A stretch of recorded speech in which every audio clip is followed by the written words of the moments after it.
கர்ணா வந்துட்டு விமலாவை தூக்கிக்கிட்டு ஹாஸ்பிட்டலில் போய் இந்த மாதிரி குண்டு அடிபட்டுச்சு, கொஞ்சம் இது பண்ணுங்கன்னு சொல்கிறாங்க. அப்புறம் டாக்டர்ஸ்லாம் ட்ரீட்மெண்ட் பார்த்துட்ருக்காங்க.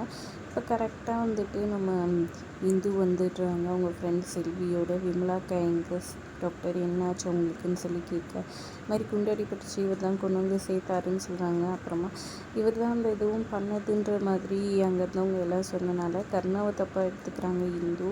ஆடிட்டர் கரெக்டாக வந்துட்டு நாங்கள் அந்த லேடிக்கிட்ட பேசணுன்ற மாதிரி சொல்ல, என்ன பேச போகிறீங்க, எதுக்காக பேசணும், ஒன்றும் தேவையே இல்லை, பணம் இருந்தால் எல்லாத்தையும் மறைச்சிடலான்னு பார்க்குறீங்களா, அதெல்லாம் முடியவே முடியாது, நாங்கள் போலீஸ் ஸ்டேஷன் போகிறோம், கேஸ் போடுறோம் அப்படி இப்படின்னு இந்து பேச, ஆடிட்டர் வந்துட்டு இங்கே கிருபாகரன் கிட்ட சொல்கிறாங்க. கிருபாகரன் உடனே கோவப்பட்டு அவன் கேட்குறதுக்கு கூட நாதி இல்லை, அப்போ வந்துட்டு இவ்வளோ தூரம் இறங்கிட்டு என்ன தைரியத்தில் இதெல்லாம் பண்ணிகிட்ருக்கான்ற மாதிரி சொல்கிறாரு.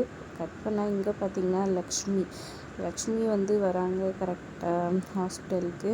நான் வருவேன், ஏழைங்களுக்கு ஒன்றுனா நான் வருவேன், என்னோடய பக்கத்து வீட்டு ஆளுங்களுக்கு, என்னோடய ஏரியா ஆளுங்களுக்கு நான் நிற்காம யார் நிற்பாங்கன்னு சொல்லிட்டு இந்துக்கு துணையாக அவங்க வந்து நிற்கிறாங்க. அவங்க ஒரு வக்கீலாக இருக்கிறாங்க. பொறுத்திருந்து பார்க்கலாம் என்ன மாதிரியான ட்விஸ்ட் அண்ட் டர்ன்ஸ் வருதுன்றதை. வீடியோ பிடிச்சிருந்தா லைக் பண்ணிக்கோங்க. தேங்க்ஸ் ஃபார் வாட்சிங்.